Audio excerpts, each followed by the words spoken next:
The night does not ask you to solve anything.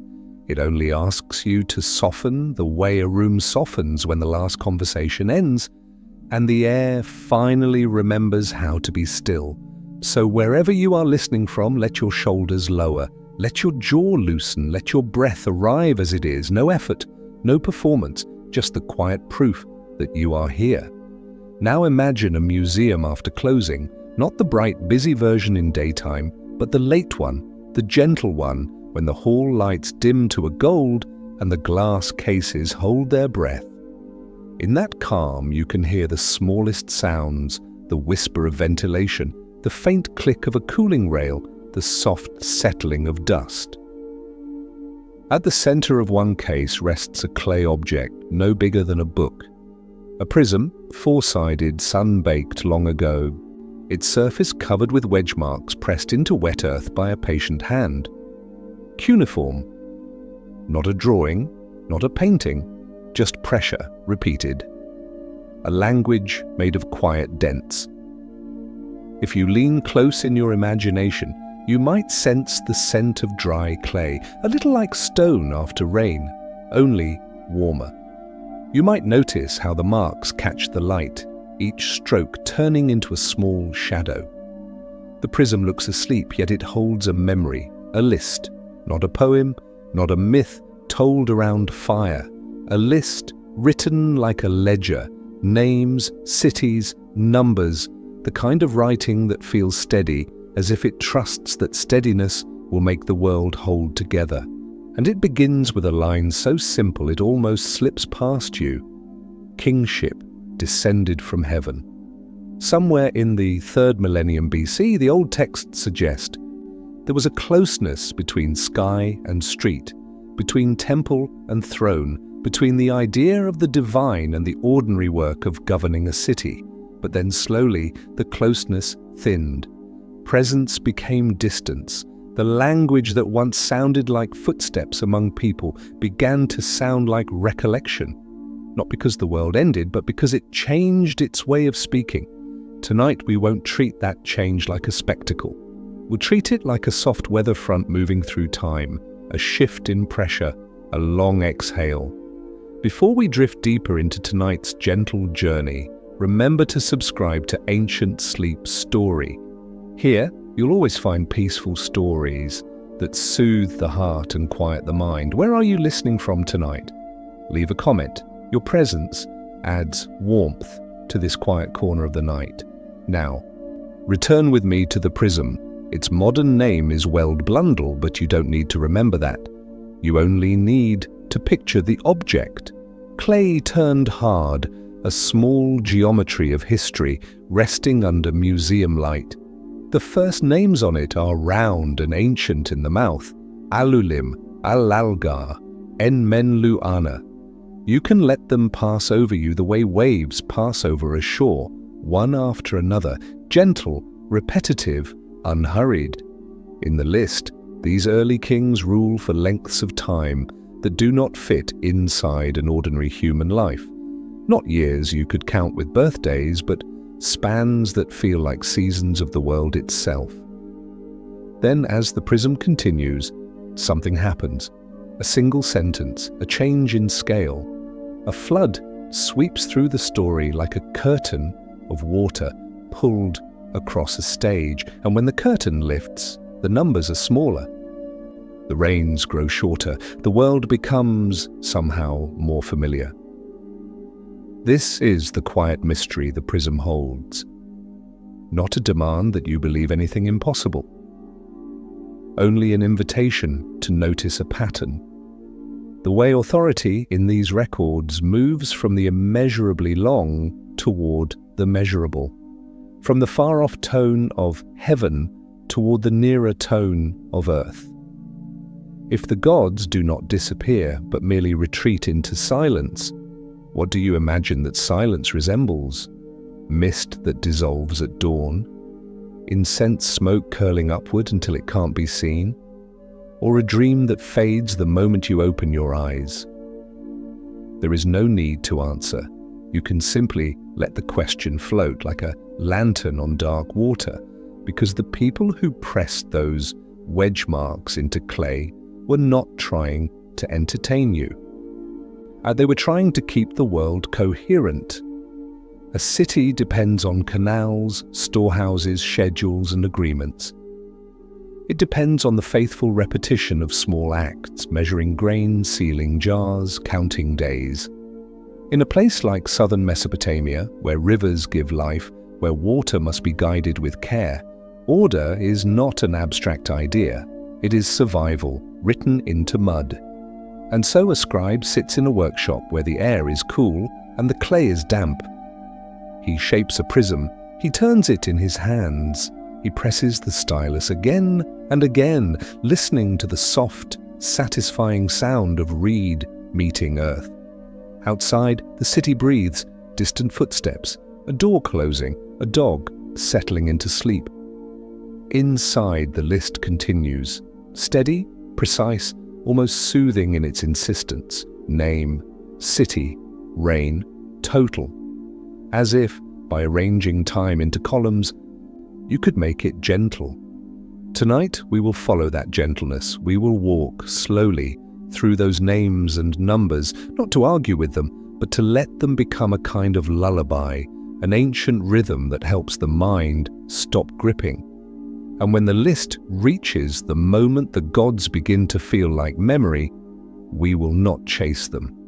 We will simply notice how memory works, how it keeps what it can and lets the rest fade into the soft dark, where nothing has to be proven for now. Stay with the museum light. Stay with the quiet clay. In the next step of our journey, we will drift farther back, past the glass, past the catalogue numbers, past the modern labels, until we are standing beside the scribe himself, in a room where time is still wet and history has not yet dried. Let the museum fade the way a long breath fades into sleep. The glass becomes a blur. The printed label loosens into dust, and the modern light becomes lamplight, thin, golden, trembling at the edge of shadows. You are in a small room beside an inner courtyard, somewhere in the south of Mesopotamia. Night has settled, but it is not empty. It is simply gentle. A canal murmurs nearby, water shifting against reeds. Far off, voices are lowered the way people lower them when they do not wish to wake a child. In the room, a scribe sits at a low table. His work is not dramatic. It is careful and ordinary.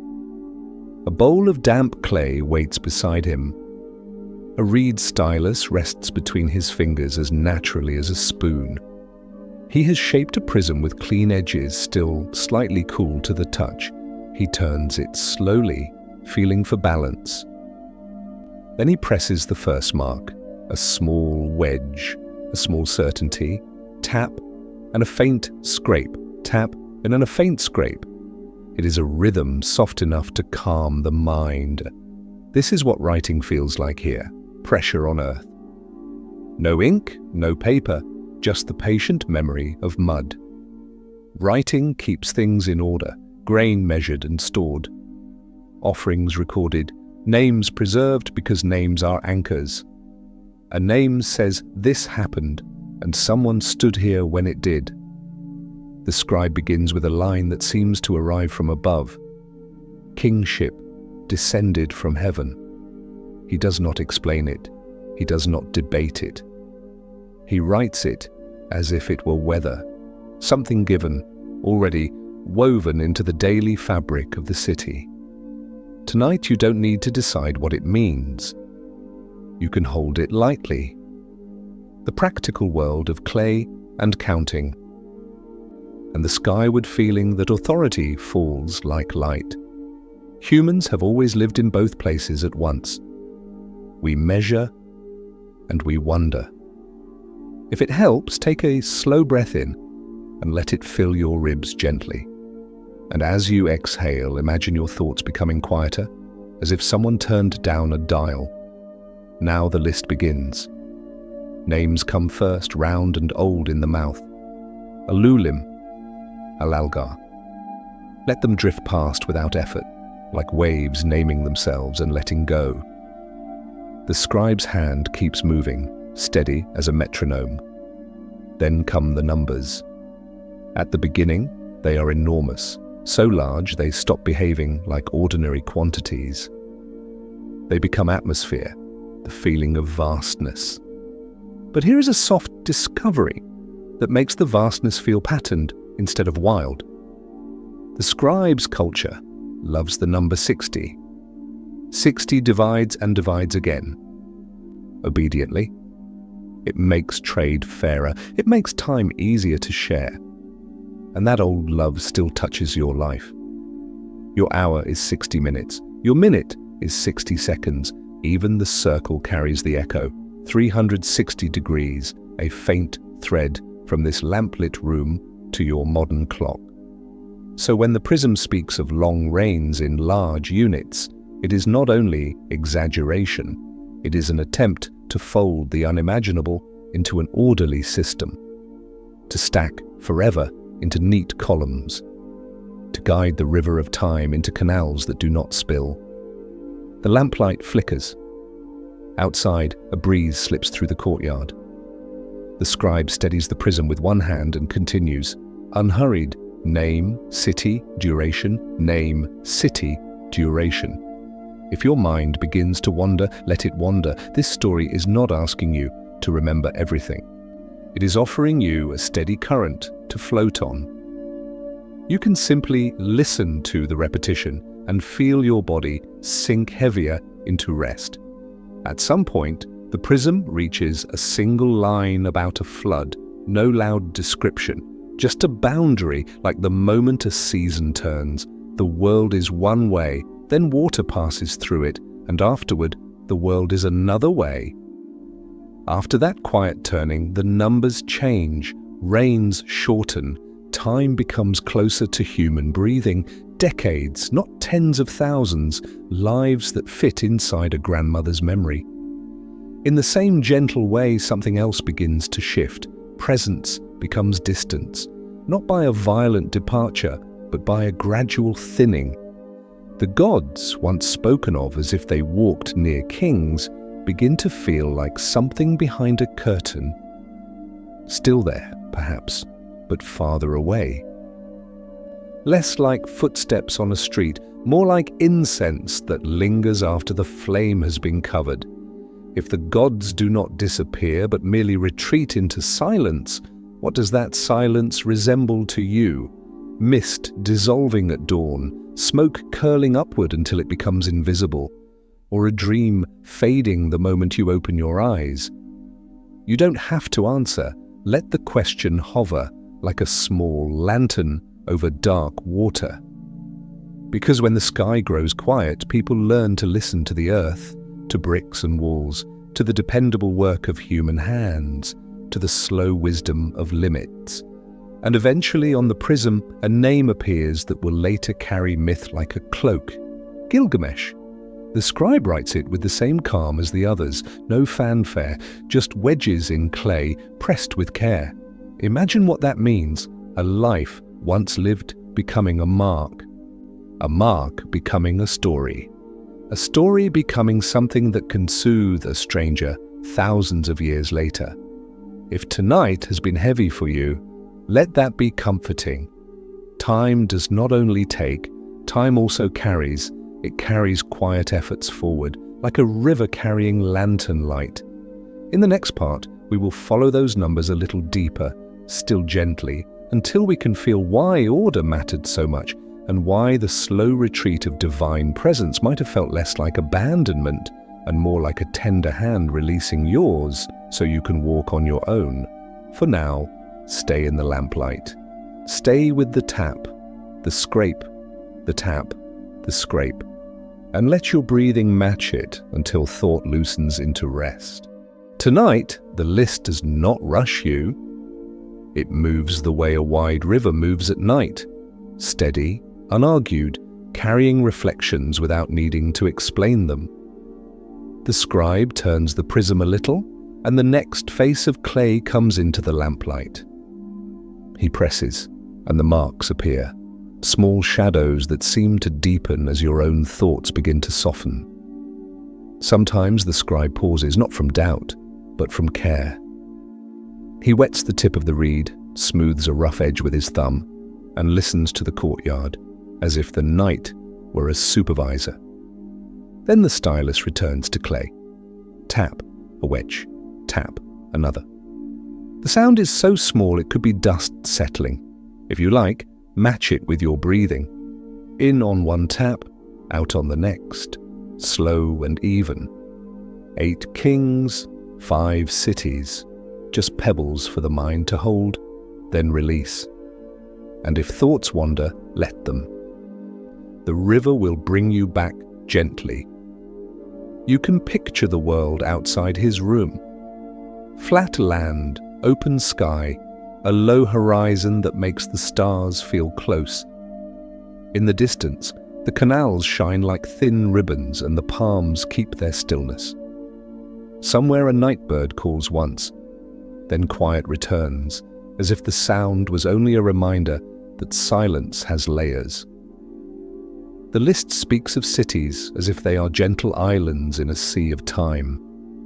Eridu, Bad Tibira, Larak, Sipa, Shurapak. The names do not need to be geography for you tonight. They can be moods. Each one a different shade of lamplight, a different scent of clay, a different corner of a world learning how to live with rivers. When you hear them, let them be like soft stepping stones for the mind, not a test, not a lecture, just a slow path. And as the names pass, the numbers follow, and the numbers, in their own way, become music. Long reigns, then longer ones, then lengths so immense they stop feeling like arithmetic. They become the feeling of time itself, time that is not measured in days, but in the deep patience of Earth. If your mind tries to grab the numbers and hold them, you can let it relax. Imagine they are waves. You do not count waves to enjoy the sea. You simply listen, and the repetition does its quiet work. Somewhere deep in the logic of the scribes, there is a gentle reason for this repetition. Their counting system, built around 60, makes the world feel divisible, shareable, negotiable. In markets, that matters. In temples, it matters. In irrigation, it matters most of all, because water does not forgive chaos. Water asks for channels, gates, schedules, and agreement. So a culture that learns to guide rivers also learns to guide time. Tonight, you can feel that guiding, not as control, but as comfort. As if the list is saying there is a way to hold the world without gripping it too tightly. Then the prism arrives at its quiet hinge. The flood swept over. It is written with the calm of a clerk noting a change in inventory. No panic, no spectacle. Only a line that divides the before from the after, like the moment you realize a storm has passed and the air smells new. In this story, the flood is not a horror. It is a curtain. It falls, it moves, it lifts. And afterward, the numbers shrink. The list becomes closer to a human heartbeat. Reigns shorten into spans that resemble real lives, lives that begin, unfold, and end with a simplicity you recognize. The kings are still kings, the cities still cities, but the scale has come down to earth. If you listen carefully to that change, it can feel like a soft turning inside you too. The mind that was stretched across impossible time begins to return to the size of a single night, to the size of a single breath, to the simple fact of being safe in your room, listening. And in that returning, the old motif begins again, presence becoming distance. At first, kingship descended from heaven sounds like a door opening, a connection, a thread pulled tight between sky and ground. But as the list moves forward, the thread loosens. The heavens do not slam shut. They simply drift farther away like a boat untied from a dock, moving out on quiet water. If the gods do not disappear but retreat, you can imagine the retreat as something tender, like a parent stepping back from a child learning to walk, like a teacher lowering their voice so the student can hear their own. And the people, in response, do what humans always do. They build. They build walls that can hold a city's shape. They build temples that gather shared hope. They build stories that hold a kind of light when the sky grows quiet. They build calendars and festivals and laws, and they write lists like this one, because writing is a way of saying gently, we will remember. There is a moment in the later tradition, in the tale of Gilgamesh, when a weary traveler is told something that can sound strange, yet soothing. The sleeping and the dead, how alike they are. Not as a threat, but as a release. Sleep is the small practice of letting go, a rehearsal in softness. So if you feel yourself loosening now, that is not failure. That is wisdom. That is your body choosing rest over certainty. In the next part, we will step closer to one of the quiet keys hidden in the numbers themselves, how the enormous spans may have been shaped by patterns, and how those patterns reveal a mind trying to make peace with the sky. For now, let the river carry you. Let the city names become distant lanterns. Let the lamplight tremble and then settle. And let your breathing be the only thing you need to follow. The lamplight is still here, steady now as if it has decided to stay awake so you don't have to. The scribe turns the prism again. A new face of clay comes into view, clean and waiting. For a moment, everything feels simple.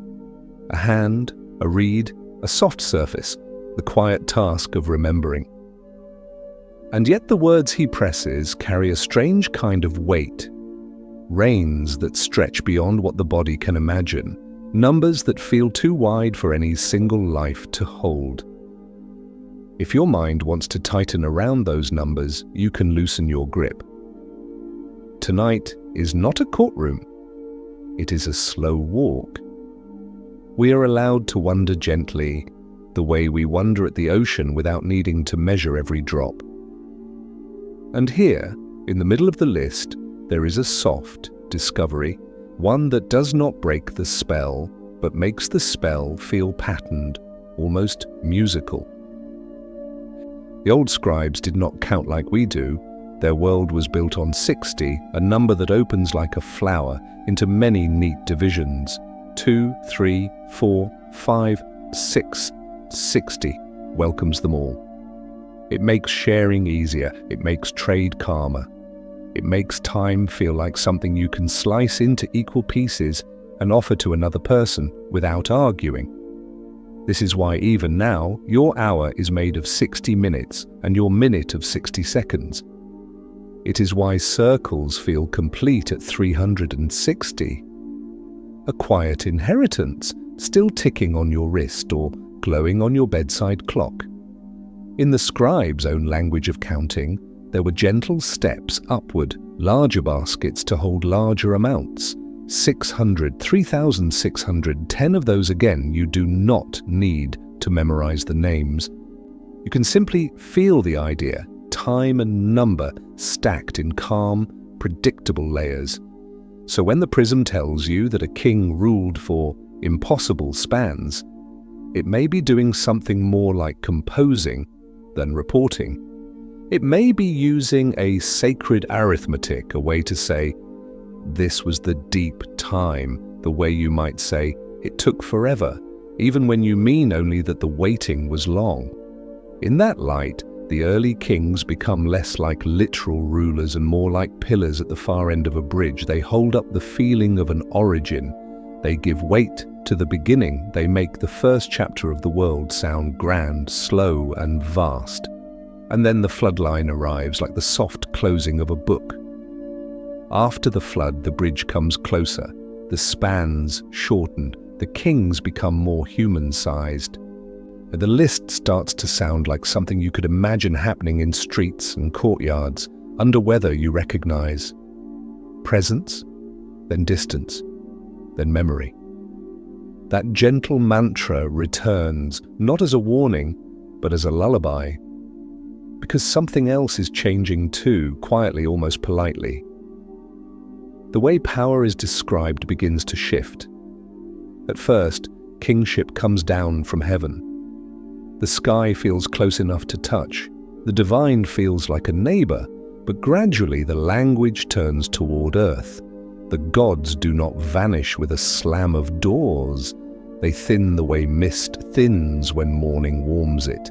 They step back the way a voice steps back in a conversation, so someone else can speak. You can picture the retreat in 3 soft movements. First, the gods are spoken of as present, like figures moving among temples and thrones, their names woven into daily decisions. Then, they become less like companions and more like patrons, still honored, still invoked, but reached through ritual rather than direct presence. And finally, they become something like a dream, a sign, a feeling carried in smoke and silence, interpreted in the hush before dawn. If you ever felt in your own life that something once certain became less solid over time, you know this pattern. A friendship changing shape. A childhood belief fading into a gentler adulthood. Not a tragedy, just time doing what time does. And the people, left with more space, fill that space with human things. They build walls, not only for defense, but for belonging. They build canals, turning water into agreement. They build calendars, turning seasons into shared expectation. They build stories, turning loss into meaning. And they build writing itself into a kind of shelter, because the wedge marks do not shout. They keep their voices low. They sit with you. They say, you are not alone in your questions. If you like, imagine holding the prism in your hands. It would be heavier than you expect, cool at first, then warming where your palms touch it. The edges would feel slightly worn, like a stone that has traveled. And the marks, those small shadows, would feel like a texture of patience. What would you want it to remember for you? Not a grand ambition. Something simple. A name you don't want to lose. A place that once made you feel safe. The sound of rain on a window when you finally slept. You don't have to answer. Just let the thought settle as softly as dust settles on glass. Because our journey is moving toward a quiet turning point. Not the kind that wakes you up, but the kind that gives your mind a little "ah, I see," and then allows it to drift even deeper. In the next part, we will step into a story that grows around one of these names, Gilgamesh, and we will follow him, not through conflict, but through longing. A longing that is familiar to anyone who has watched time pass. The wish for something to last, and the gentle learning that rest is also a kind of lasting. For now, let the numbers be the music, let the gods be mist, let the clay be warm in your hands, even if only in imagination, and let your breathing continue, slow and even, carrying you towards sleep quietly. The prism turns and the night turns with it. We have been drifting along names and numbers, along cities and quiet rains, as if the past were a slow river carrying lanterns. Now, without any sudden jolt, we arrive at a question that sits beneath the clay like a warm stone. Why did the divine presence begin to thin? In later retellings, that presence gathers under one name, the Anunnaki, an assembly of powers, a way to speak about forces larger than one person, larger than one city. Different texts imagine them differently, but the feeling is consistent. A gradual quieting, a gentle step backward, like starlight fading when morning brightens. Not as a fight, not as a punishment. More like a room that slowly empties after visitors leave until only the hush remains. In the old Mesopotamian stories, there is a simple image, The gods cannot sleep. It is easy to misunderstand this if you think of gods as distant thunder. But in these texts, the divine is also order, routine, and rhythm. The cosmos is managed the way canals are managed, by rules, schedules, and balance. Sleep, then, becomes a symbol of harmony. When the world is in tune, even heaven can rest. And when the world is not in tune, the first thing to disappear is rest. The story says that people multiplied, filled the land, built, sang, argued, worked late, lit fires, raised walls, and made their days louder. Not loud as in violence, just loud as in life, as in too much, as in no quiet spaces left between one breath and the next. If you have ever lived through weeks like that, you understand, not because you are ancient, but because you are human. The mind starts to hum, even when you lie down. Your body wants to sleep, but your thoughts keep walking. The night arrives and still you hear the day. So imagine the world of Sumer at its busiest hour. Lamps flicker in doorways, water runs through channels with the constant whisper of movement. Markets empty slowly. A last boat scrapes against a dock. In a courtyard, someone counts jars. In a temple, someone tends a small flame. Somewhere an elder speaks softly, trying to keep calm in the house the way one keeps calm in a heart. Everywhere, the soft persistence of people. And above that persistence, the old stories place a quiet complaint. There is no silence anymore. What happens next is described with the same bureaucratic calm as the king list.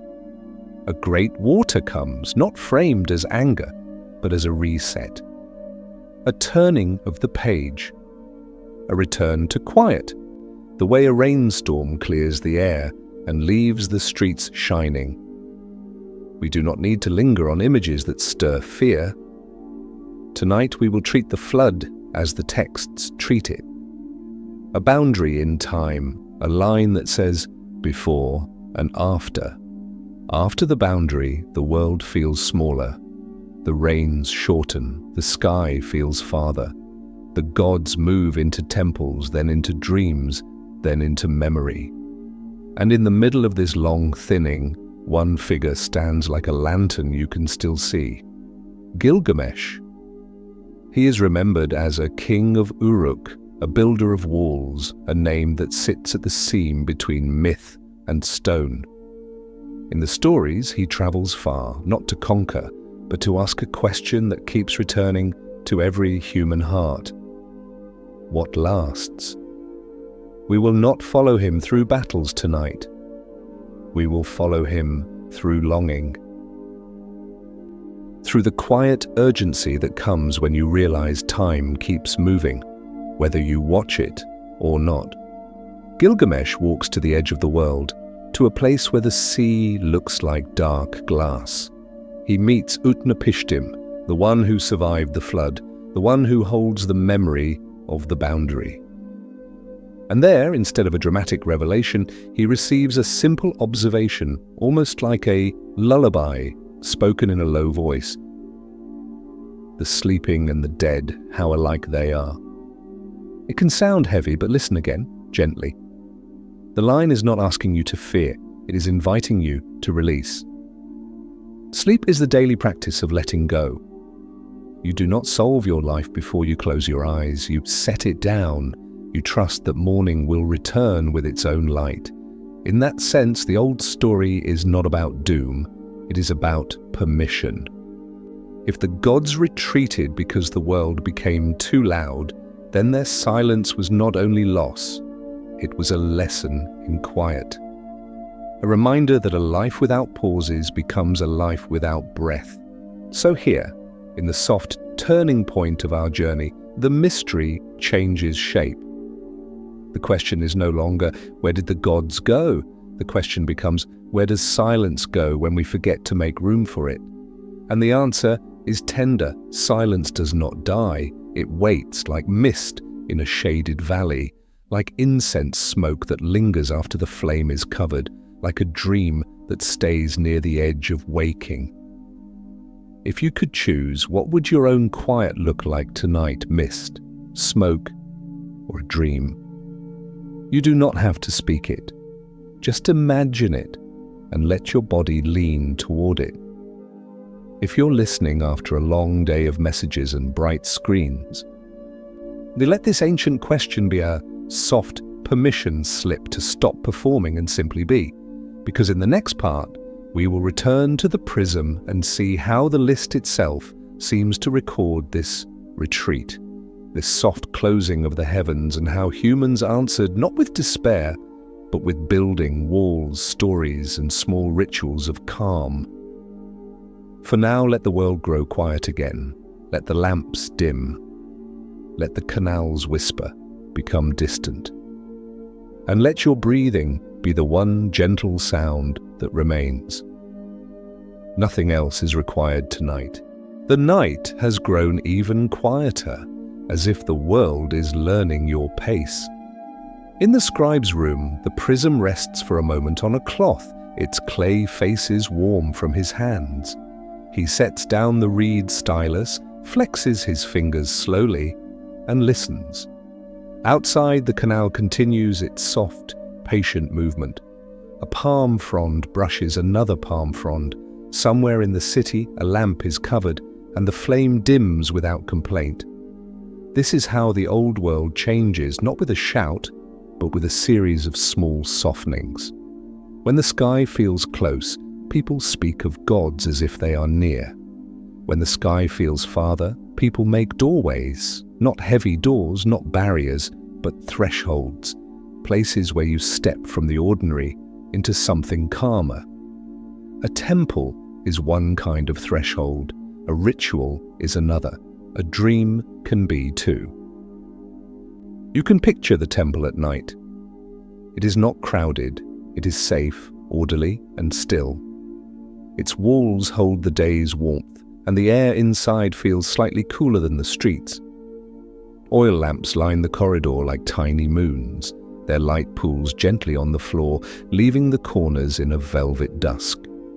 A priest moves slowly, not to impress anyone, but to avoid disturbing the quiet.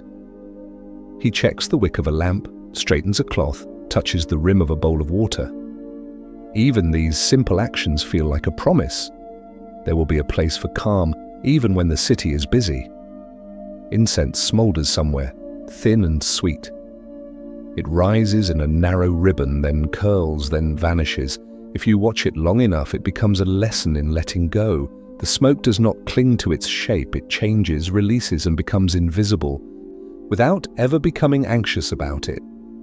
This is what retreat can look like in a culture that loves order. Not disappearance, but translation. The presence that once felt like a figure on the street becomes a sign, a rhythm, a hush in a sacred room. And in the same gentle way, the texts begin to change how they describe guidance. Instead of the God said, you might find it was revealed, or it appeared, or it was shown. The voice moves from conversation into atmosphere.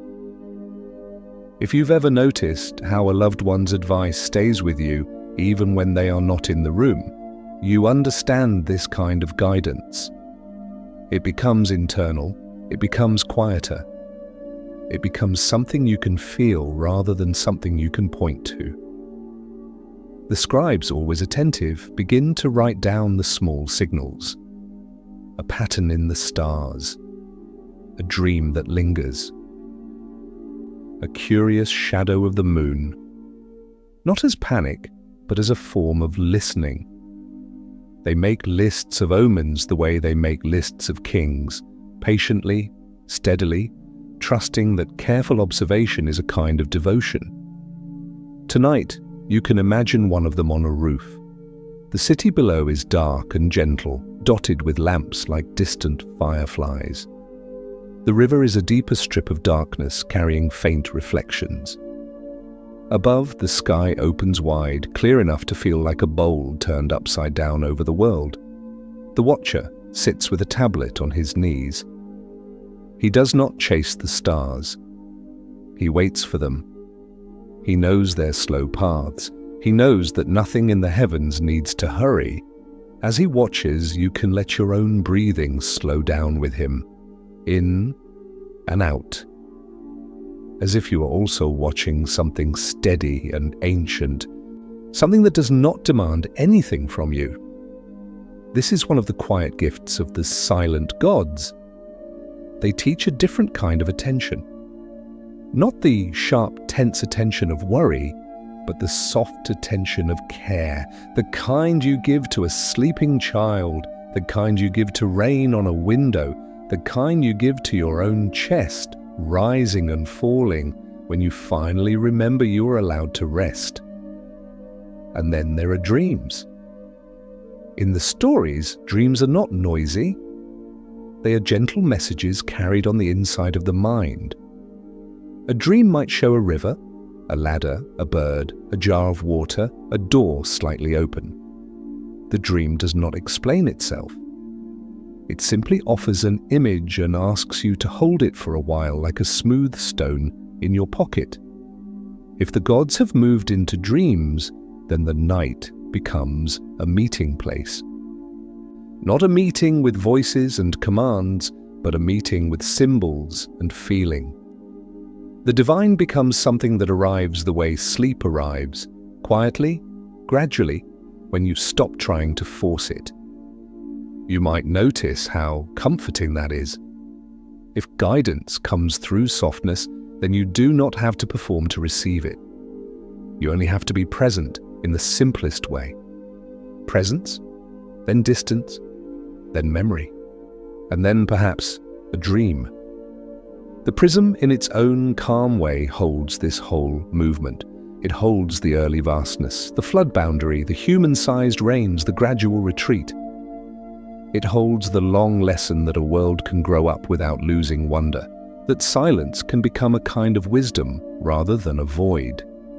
In the next part, we will return again to the clay itself, to the way a list can become a lullaby, and how humans, when the heavens feel quiet, learn to light their own small lanterns, gratitude, patience, and the simple art of building something that lasts just long enough to be loved. For now, stay with the temple corridor. Stay with the lamps. Stay with the incense that rises and releases. If your thoughts return to daytime worries, let them pass like footsteps in a hallway, heard, acknowledged, and then softened again into distance slowly tonight. And if your eyes are heavy, let them be heavy. The night is holding you gently. Somewhere between heaven and earth, humans learned an art that feels small at first and then becomes immense, the art of making a boundary gentle. In the king list, the early rains are so long they sound like the slow turning of planets. After the flood line, the rains shorten and the story begins to fit inside the span of a human voice. The sky grows quieter, the divine becomes less like footsteps and more like fragrance, and the people, noticing that change, respond in the only way they can, with hands. They gather clay from riverbanks and knead it until it is smooth and cool. They press it into molds. They set bricks in sunlit rows. They build walls. If you have ever leaned against a wall at the end of a long day, you already understand why walls matter. Not for conflict, not for fear, but for shape. A wall tells the wind where to soften. It tells the night where a courtyard begins. It tells a family where to put a lamp and feel safe. In the stories, Gilgamesh is remembered as the builder of Uruk's walls. The wall is his answer to time. It does not defeat time, but it holds a portion of time in place. It says, here, life can happen. Here, people can sleep. Imagine Uruk at dusk. The heat of the day is leaving the bricks and the air feels lighter. The wall catches the last sunlight, turning it into a low, honeyed glow.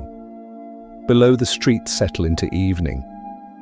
A jar is set down, a door is latched softly. Someone folds cloth, someone pours water, and listens to the quiet gurgle.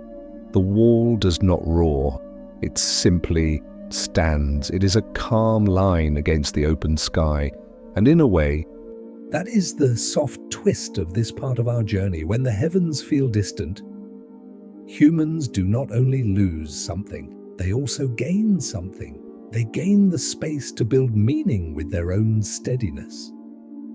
The king list, with its names and measured spans, is part of that steadiness. It is more than a record. It is a way of stitching the world together. It tells the listener quietly, there is an order here. There has been an order. You are not floating without anchors. Perhaps that is why it feels soothing even now. Not because every number must be literal, but because the act of listing is itself a kind of comfort. Name, then name, then name again. Like counting breaths when sleep won't come, like reading a familiar page until the eyes grow heavy. If you are listening after a modern day of bright screens and restless notifications, you might recognize the opposite feeling too, the feeling of too many windows open in the mind, too many little tasks calling for attention, too much noise that is not loud but persistent. The ancient world had its own persistence. Water had to be lifted, channels had to be repaired, grain had to be counted. But there was also a reverence for rhythm. The work followed seasons. The festivals returned like tides. Even the stars offered a slow calendar above everything else. And in that rhythm, the retreat of the gods becomes less like abandonment and more like a change in responsibility. The sky grows quiet and the earth becomes ours to tend. The gods move into memory, and memory becomes a garden to care for. You can picture a grandmother in a courtyard, telling a child the names of kings the way she might recite family names. Not to impress, not to test, but to connect. The child hears sounds that are older than the bricks beneath them.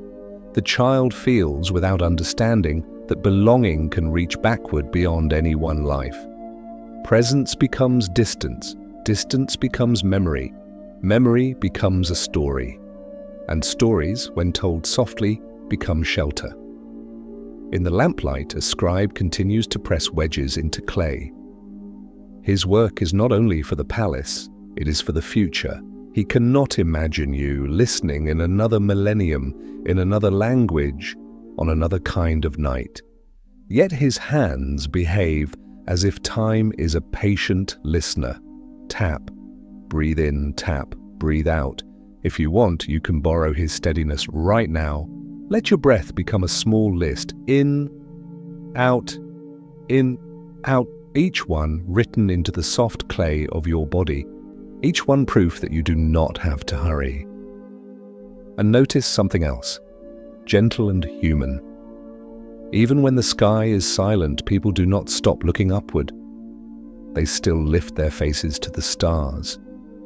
They still ask quiet questions. Not questions that demand answers, but questions that make the heart larger. What lasts? What returns? What is worth building? In Uruk, the wall answers one part of it. In the king list, the names answer another. And in the simple act of lying down to sleep, you are answering in your own way too. You are saying, I will rest, and in resting, I will continue. In the next part, we will follow one more soft thread through the night, the way the old stories teach gratitude without preaching, and how the quiet retreat of heaven can become, strangely, a gift, an invitation to find the sacred in ordinary things, like water, breath, and a lamp that stays lit long enough to guide you towards sleep.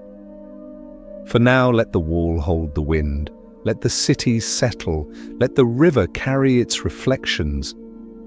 Somewhere a pot cools on a clay stove, and the last steam fades. A dog circles twice and settles. A reed mat rustles as someone turns in sleep. Nothing urgent remains. Even the stars seem to blink more slowly, as if agreeing with your quiet breathing. And let your mind, too, find a boundary it can lean against, safe and quiet, as the night continues.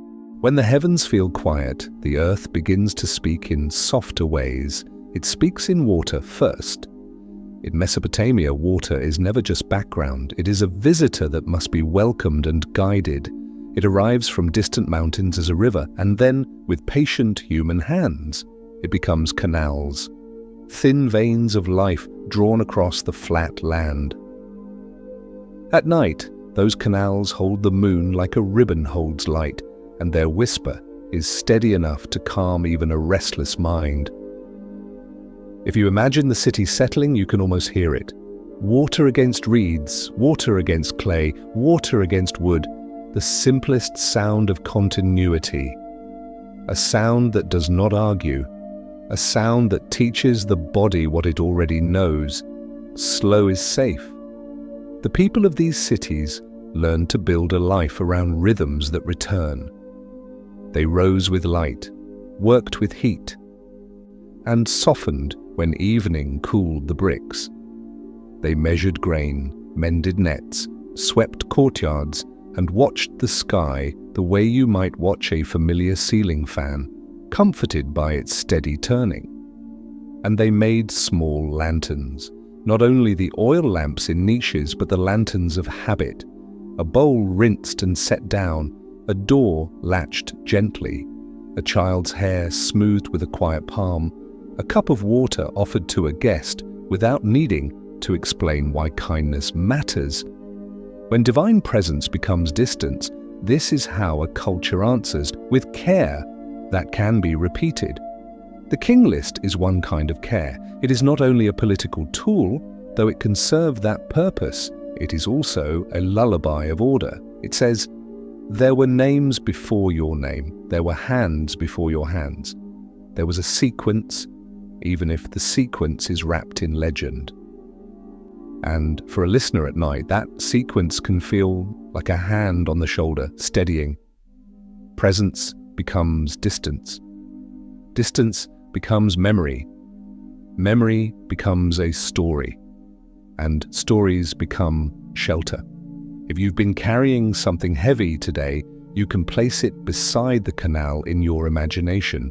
Not thrown away, not denied, just set down near the water where the night can cool it. Imagine the weight as a stone warmed by sunlight. You set it on the bank, and the stone begins, slowly, to release its heat into the air. In the lamplight, the scribe keeps working. His reed stylus does not hurry. He presses a wedge, then another, and each mark is a small promise. What is written can outlast the moment. Not forever, perhaps, but long enough to be found, long enough to be held again. That is a gentle comfort, isn't it? Because in modern life, so much disappears quickly. Messages vanish down the feed, news changes by the hour. Even your own thoughts can feel like water slipping through fingers. But clay does not behave that way. Clay holds. Clay remembers pressure. You can even return for a moment to the modern museum because the past is allowed to be in two places at once. A night guard walks slowly through the hall, soles soft on polished floor. He pauses near the glass case, not because anything is wrong, but because something about the prism feels quietly alive. Under the thin gold light, the wedge marks look like tiny bird tracks in dried mud. The guard cannot read them, yet he senses the care in their repetition, the way you can sense a lullaby even when you don't know the words, because the gentleness carries its own meaning. And maybe that is how stories heal, not by giving answers, but by giving steadiness. A rhythm, a sequence, a gentle return. If your mind wanders back to a worry, you can guide it again, the way a scribe guides his stylus, slowly, patiently, without scolding. You can repeat a simple phrase like a breath prayer, presence, distance, memory, and then let it fade into quiet. And in that remembering, there is a quiet lesson. You do not have to keep everything in your mind at once. You can let the world hold some of it for you. You can let the pillow hold your head. You can let the bed hold your spine. You can let the night hold your unfinished tasks until morning arrives with its own patience. If you like, take one slow breath in. Count to 4 without strain. Then let it out longer than you took it in. As you exhale, imagine the city lamps dimming one by one until only a few remain. Soft points of gold, far apart, like stars lowered to the ground. Somewhere, a baker finishes kneading dough. The smell of warm grain drifts into the street and then disappears. Somewhere, a pot cools on a hearth and the last faint steam curls upward like incense. Somewhere, a family sits close for a final moment of quiet talk, and then the voices soften into silence. This is what history looks like when you view it from the gentle side, not the noise of events, but the continuity of ordinary evenings. Even the great questions, where did the gods go? Why did the sky grow quiet? Begin to feel less urgent when you remember how much comfort lives in the small things. A lamp, a bowl of water, a steady list of names, a wall that holds the wind. If the gods do not disappear, but retreat into silence, perhaps they retreat into the places where humans learn to be kind without being watched, into the moments where care is chosen privately, into the quiet discipline of gratitude. And gratitude in this world is not a speech, it is a practice. It is the way a worker thanks the canal by clearing it, the way a mother thanks the lamp by trimming its wick, the way a scribe thanks time by pressing his marks carefully, as if the future deserves neatness. Tonight you can practice your own gentle gratitude without words. Let your shoulders thank gravity by letting go. Let your eyelids thank the dark by becoming heavier. Let your breath thank your body by slowing, the way water slows when it reaches a calm bend in the river. In the next part, we will follow one final figure through the quiet, an old king who loved the past so much he went searching for it in the earth. His name is Nabonidus, and his search will feel less like ambition and more like a bedtime ritual, digging gently, brushing away dust, listening for what time has left behind. For now, stay with the canal, stay with the lamps, stay with the small lanterns you make each time you choose rest. Far from the scribe's small room, far beyond the first king names that roll like slow waves, time keeps walking, quietly, into other centuries. Night after night, the rivers continue their patient work. Cities brighten and dim. Temples are tended, then repaired, then tended again. Bricks warm under sun, cool under stars. And even when the old stories begin to sound more distant, more like memory than presence, people keep doing what people do. They keep looking for the thread that connects them to what came before. That is how we meet Nabonidus. Not as a conqueror for tonight's purposes, not as a figure of noise, but as a late king with an unusually gentle habit. He loved the past enough to go searching for it in the earth. He wanted to know what stood beneath the floors he walked on, beneath the walls he inherited, beneath the names that had already settled into legend. And there is something almost bedtime-like about that kind of searching. Because digging, when it is careful, is slow. Imagine him at dusk on the edge of a temple platform. The air is cooler now, and the day's heat is leaving the stone in a long exhale. The workers have stepped away. Lamps wait in alcoves not yet lit. The sky holds a color that feels like softened bronze, the last trace of sunlight thinning into deep blue. Nabonidus stands with a small group, quiet people, used to moving carefully around sacred spaces. There are no shouts, no urgency, just the gentle presence of attention. A patch of earth has been opened in a neat square. The soil is darker where it has been disturbed, and the scent of it is rich, earthy, a little sweet, as if the ground has been holding its own story with patience. They do not dig like they are searching for treasure. They dig like they are searching for a name. A spade touches soil, a basket is lifted, a brush sweeps dust away in small strokes, and as the dust rises and falls, it looks almost like time itself, fine floating particles catching the last light. If you're listening tonight with a busy mind, this is a good moment to borrow that pace. The pace of brushing, the pace of not forcing, the pace of letting the answer come when it's ready. Because the soft discovery here is not dramatic, it is simply this. The past is often found the way sleep is found, by gentleness, not by grasping. Nabonidus wants foundations, not just physical ones, but meaning. In the old Mesopotamian imagination, the foundation of a temple is not merely engineering, it is memory made solid. It is the place where older kings left deposits, inscribed objects, names pressed into clay, like messages meant for whoever came later. And so as evening deepens, someone's hand touches something firmer in the soil. Not a shock, just a quiet change in texture.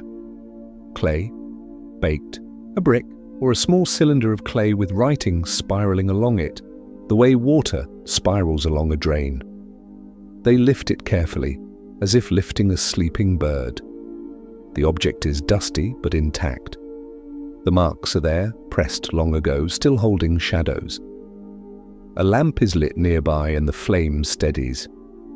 In that new pool of warm light, the wedges become visible again, the letters of a dead hand still speaking softly.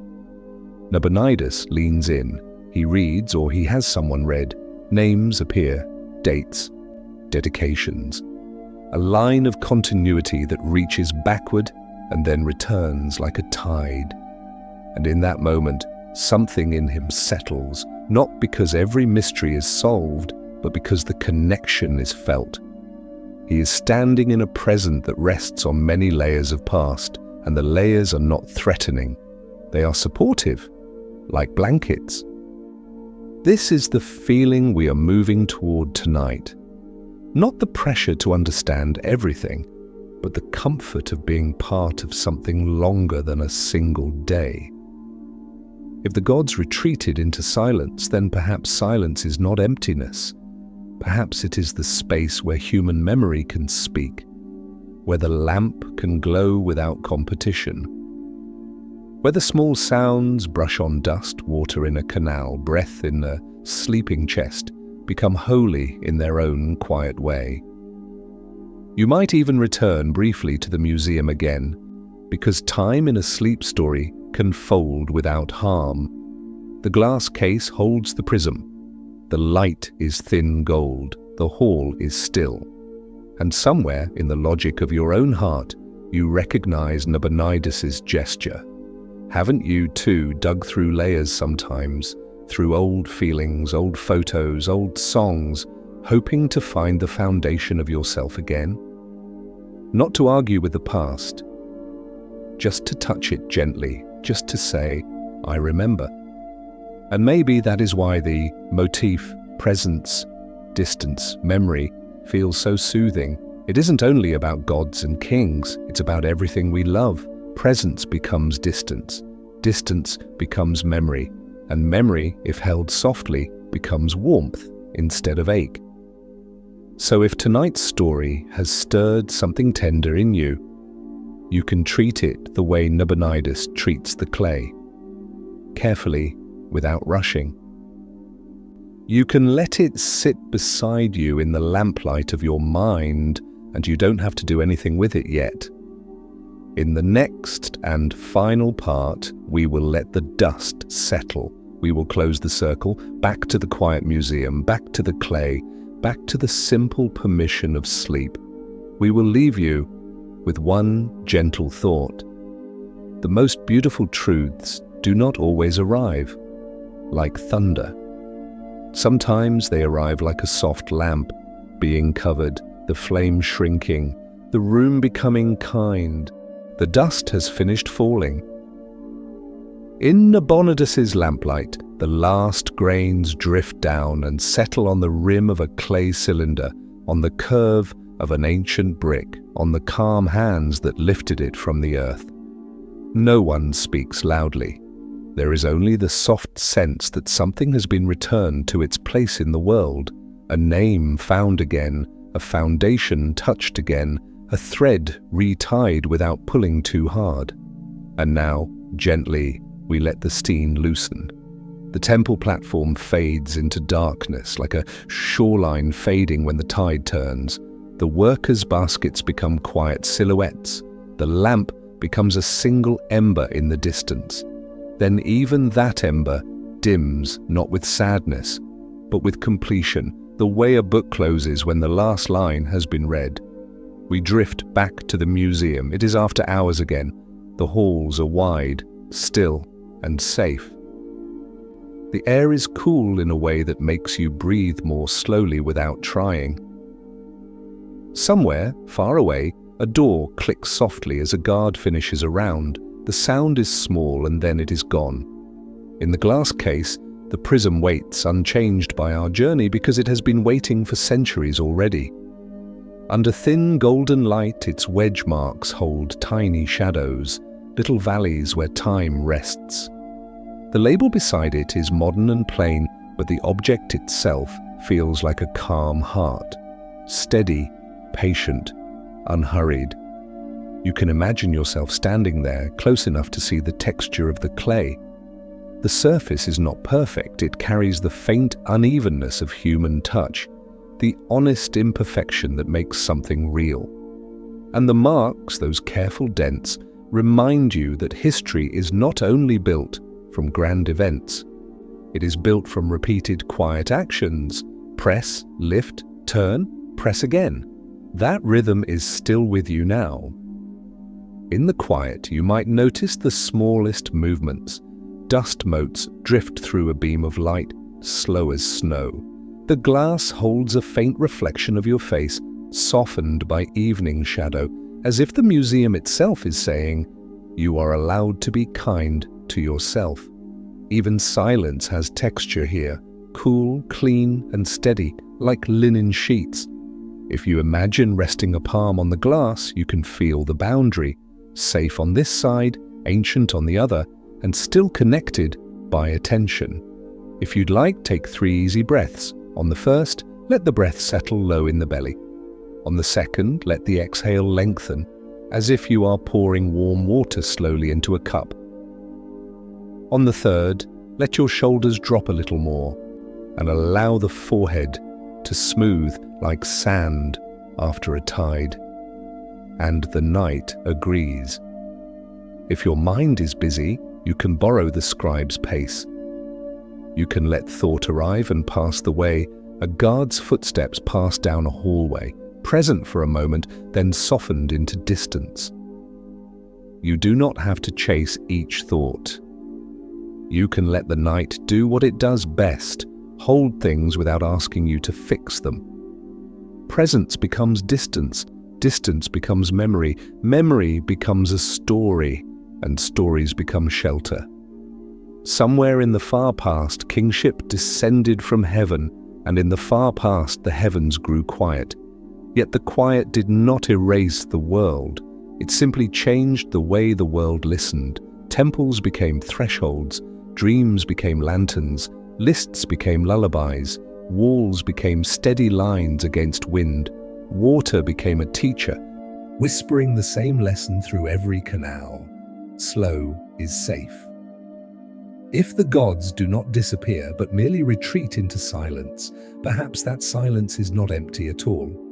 Perhaps it is like mist, cool, forgiving, and brief, asking you only to breathe. Perhaps it is like incense smoke, rising and releasing, teaching you how to let go without fear. Or perhaps it is like a dream, soft, personal, and private, arriving when you stop forcing your eyes to stay open. You can choose the image that comforts you most tonight. And if you cannot choose, that is also fine. The night can choose for you. It can wrap the edges of your thoughts in softness until the sharpness is gone. Notice your breathing again, in and out. You have been traveling through thousands of years, yet you are still here, safely in your own room, listening. The past has not demanded anything from you. It has only offered companionship, a quiet reminder that people have always carried questions and people have always learned, slowly, to set them down at night. Even Gilgamesh, who searched so far for something that would last, was gently guided back toward the ordinary. Not as defeat, but as peace. The ordinary is where rest lives. The ordinary is where kindness repeats. The ordinary is where time, instead of being an enemy, becomes a river you can float on. So let tonight be ordinary in the best way. Let your shoulders be heavy. Let your hands unclench. Let your eyes close if they want to close. If you're still awake, you can return once more to the clay prism and imagine the scribe finishing his last line. He sets down the stylus. He exhales. He covers the lamp. The flame shrinks to a dot, then disappears, leaving a warm darkness behind. That is how the story ends, not with a final answer, but with a gentle dimming. And if tonight's story reminded you of a beautiful memory, feel free to share it below, whenever you're ready. Here, no one rests alone. Every story from the past is a soft lantern in the dark, gently lighting our way tonight. If this story brought you calm, leave a gentle comment for yourself. And don't forget to subscribe for more peaceful nighttime journeys with Ancient Sleep Story. Now, there's nothing else you need to do. And in this quiet corner of the night, we only need to sleep.